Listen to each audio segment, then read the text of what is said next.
오늘 본문 10절 11절 말씀 보니까 이렇게 기록하고 있죠. 하늘에 있는 자들과 땅에 있는 자들과 땅 아래 있는 자들로 모든 무릎을 예수 이름에 꿇게 하시고 모든 입으로 예수 그리스도를 주라 시인하여 하나님 아버지께 영광을 돌리게 하셨느니라. 제가 어느 미국 교회를 간 적이 있습니다. 리버사이드 쪽에 소위 말하는 메가처치를 방문한 적이 있는데 그 교회 담임 목사님이 교회가 이렇게 건강하게 소위 말하는 건강한 교회로 세워지게 된 이유를 설명을 쭉 해주는 거예요. 그전에는 담임 목사님의 비전과 사모님의 비전이 서로 달랐다는 거예요. 사모님은 교회가 이렇게 가야 된다. 목사님은 아니다. 교회는 이렇게 가야 된다. 교회 각 리더들마다 비전이 다 달랐다는 거예요. 이 장로님은 교회는 이렇게 해야 된다.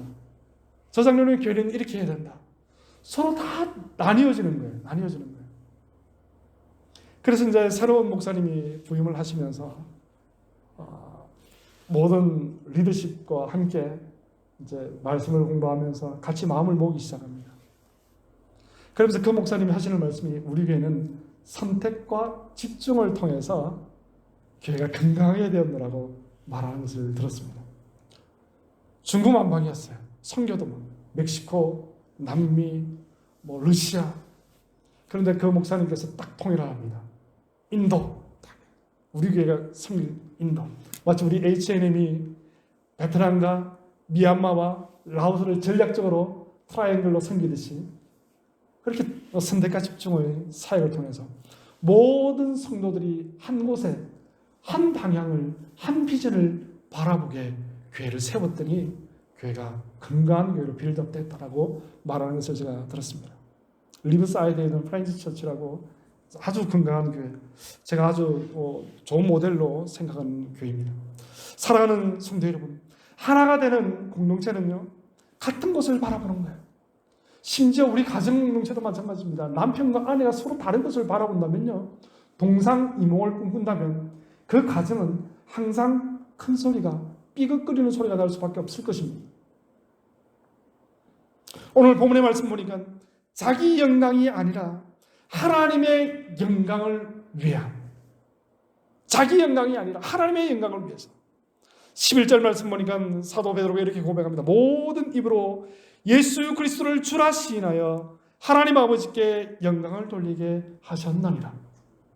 사랑하는 성도 여러분, 우리의 삶의 모든 비전, 목표가 무엇입니까? 하나님 영광이라는 거예요. 하나님 영광. 하나님을 영광스럽게 하는 방법이 오늘 본문에 나오죠. 어떻게 하는 것입니까? 무릎을 꿇는 거예요. 무릎을 꿇는 것입니다.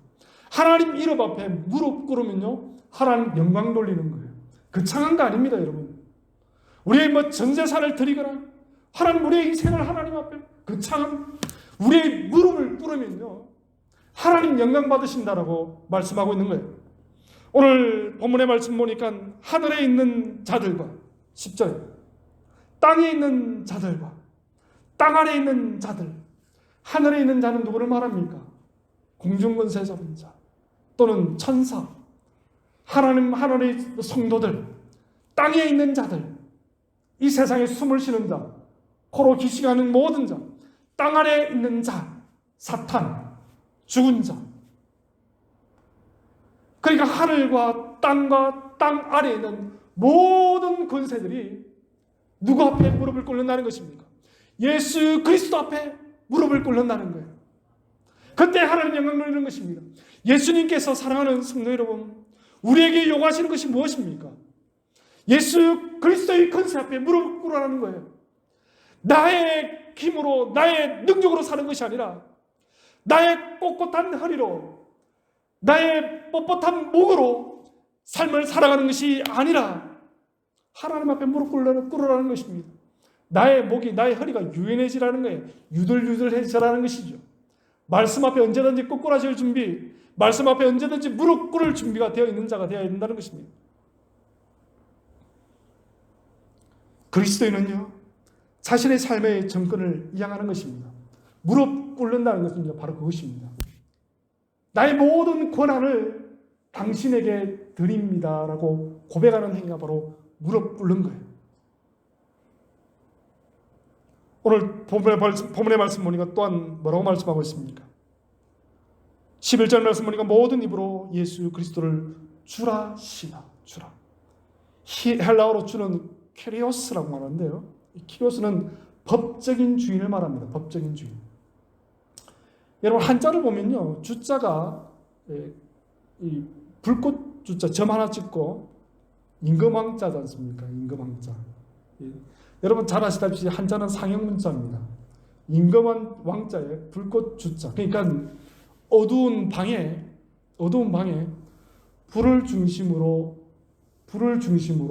환하게 비춘다. 이런 뜻이 바로 주자입니다. 주인 주자. 그런데 이 마침표 같은 심표 같은 이것이 다른 뜻도 있어요. 마친다는 뜻도 있어요. 마침 주자. 그러니까 왕 위에 마침 주자가 하나 찍히는 것이죠. 그 말은 무슨 말입니다? 무슨 말입니까? 왕보다 높은 이가 있다는 거예요. 왕보다 높은 이가 있다는 것입니다. 그 존재를 우리는 누구라고 부릅니까? 예수 그리스도. 다른 말로 우리의 주인이라고 말을 하죠. 주인. 그래서 주인이 주자, 한자 주자가 바로 그렇게 사용되어지는 것입니다. 사랑하는 성도 여러분, 내가 아니라 주님을 높이는 것이죠. 주님을 높이는 것입니다. 그것이 바로 오늘 11절의 클라이막스, 하나님 아버지께 영광을 돌리게 하셨느니라. 사랑하는 성도 여러분, 그렇습니다. 하나가 되기 위해서는 같은 것을 바라보는 거예요. 바로 자기 영광이 아니라 하나님의 영광을 바라보는 것이죠. 그래서 믿음의 한 공동체를 만들어 나가는 것은 참 중요합니다. 주라 시인하는 이 주의 고백을 보면요, 마태복음 16장 16절 말씀 보니까 베드로의 고백이 나옵니다. 예수님께서 베드로에게 뭐라고 말씀하십니까? 네가 나를 누구라 하느냐? 마태복음 16장 말씀 보니까 시몬 베드로가 대답하여 이르되 주는 그리스도시요 살아계신 하나님의 아들이십니다. 이 우주적인 고백이 있죠. 근데 개인적인 고백이 또 있습니다. 요한복음 말씀 보니까요, 이렇게 기록하고 있습니다. 사도 도마의 고백이죠. 요한복음 20장 28절 말씀 보니까 도마가 대답하여 이르되 나의 주님이시요 나의 하나님이시니. 사랑하는 성도 여러분 자신 있게 이 도마의 고백처럼 우리의 주님을 향하여 고백할 수 있습니까? 나의 주님이시요 나의 하나님이시니이다. 이렇게 고백하기에는 하나님, 제 마음이 조금 뭔가 끄림직한데요. 하나님, 내가 이런 고백하기에는 내가 조금 찝찝한데요. 사랑하는 성도 여러분, 그러한 끄리낌이 있는 마음이 있다면 오늘 다 내려놓으시고 순수하게 100% 순수한 정금같이 하나님 앞에 주는 예수님은 나의 주인이시오 나의 하나님이심이니이다. 이렇게 고백할 수 있는 저와 여러분들이 되시기를 주님의 이름으로 소망합니다. 같은 곳을 바라보는 것은요, 자기 영광이 아니라 하나님 영광으로 살아가는 것입니다. 제가 존경하는 목사님 중에 김준근 목사님이라고 계십니다. 그분은 유명한 백문일답이라고 있습니다. 모든 질문의 답은 하나예요. 모든 100가지 질문을 쫙 합니다. 여러분 왜 밥을 먹습니까? 예수 그리스도. 여러분 왜 지금 이 자리에 모였습니까? 예수 그리스도. 여러분 왜 삽니까? 예수 그리스도. 여러분 왜 공부를 하고 있죠? 예수 그리스도. 여러분 인생의 주인은 누구십니까? 예수 그리스도. 전율이 느껴집니다. 모든 답이 예수 그리스도예요. 그렇습니다. 사랑하는 성도 여러분. 여러분 삶의 모든 목적이 예수 그리스도가 되어야 될 줄 믿습니다. 그때 하나가 되는 공동체가 되어지는 거예요. 나를 내려놓을 수 있습니다. 무릎 꿇을 수 있어요. 내 마음을 비울 수 있습니다. 내 마음속에 가득 차 있었던 울분, 좌절, 분노, 욕심, 열망 다 내려놓을 수 있는 거예요. 그 마음을 지저분했던 내 마음을 내려놓을 때 예수 그리스도로 가득 채울 수 있는 거예요. 그리고 내 인생의 답이 예수 그리스도가 되어지는 것입니다. 사랑하는 성도 여러분, 에베소서 4장 3절 말씀 다시 한번 봉독에 올립니다. 평안의 매는 줄로 성령이 하나 되게 하신 것을 힘써 지키라. 힘써 지키라.